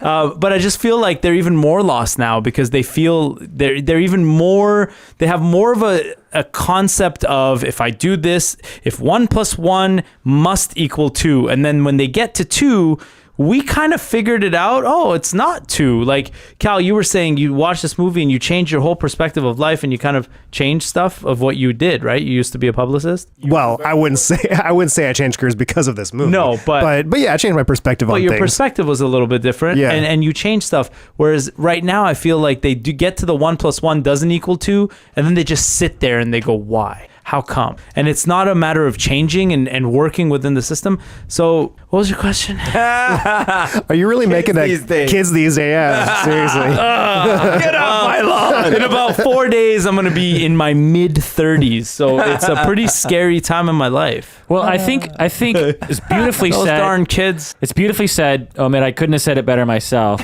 Yeah, you could have. No, because that's exactly what I was thinking was what you were saying.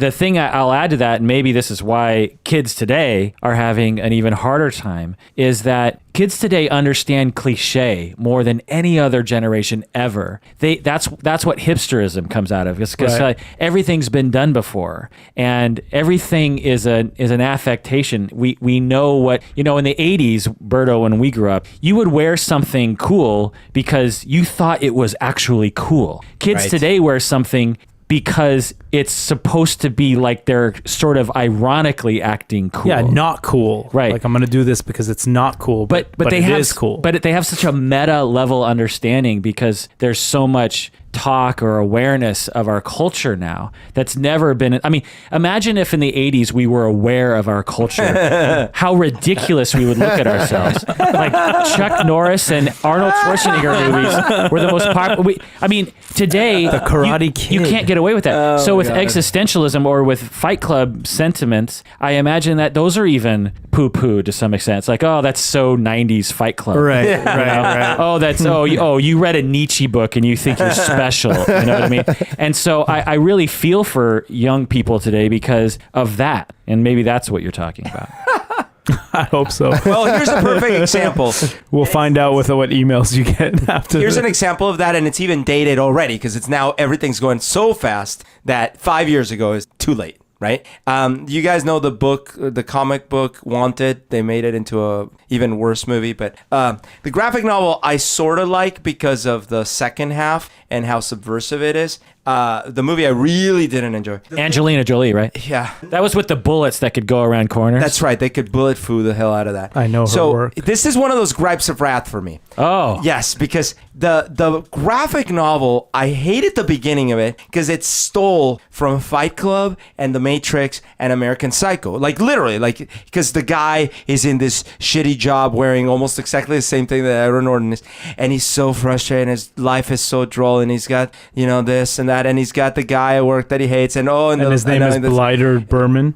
Almost, basically. and the panels, they're drawn in such a similar, and it's obvious the guy literally drew inspiration from that. So in some ways I don't fault him because it's like, well, he's inspired by the same things I am. And the reason the graphic novel for me in the end is okay is because he takes it in a completely different direction, and it's super subversive towards the end. The main guy is an absolute mastermind bad guy. But in the movie, it's worse because it starts this way. There's some scenes where you're like, oh my gosh, they lifted that right out of Fight Club. They lifted that right out of the Matrix. They lifted that right out of American Psycho. But then they changed the whole meaning of the graphic novel, and by the end of the movie, he's the reformed bad guy. And so it's like watered down vanilla. And so to me, that's one of those like pastiche of a pastiche. Like they grab the things we liked and enjoyed, and we were honest about our liking it, and they turned it into a caricature of itself. And then they softened the blow anyways. So you're saying that like, kids today, 5 years ago, kids 5 years ago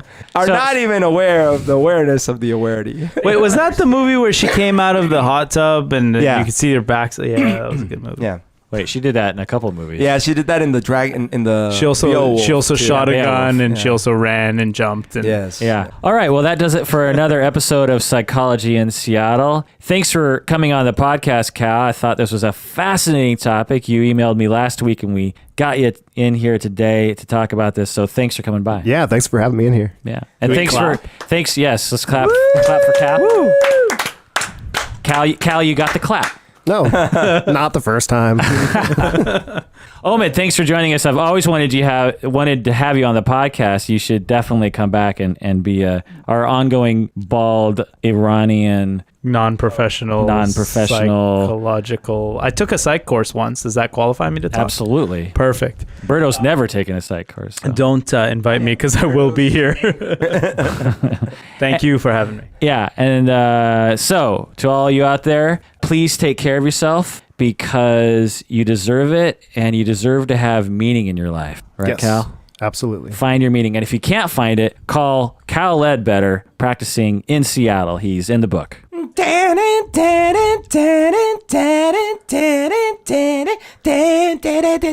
you feel the head in the ground? Oh. That's your favorite scene. Yeah. That's a really good scene. Where is my mind? I was going to start beatboxing. Even though Where Do is it. my mind? I don't know how to. Oh. Where is I wish my I did. mind? Yeah, the last scene where the buildings come down and it's that. Yes, And I love it. He's holding her hand and he's got half a face and he's like, "This is beautiful." He says, Get the you met me at a very strange time in my life. Yeah. It's awesome. Almost feels like I want to tell my wife the same thing. You met me at a very strange time in my life.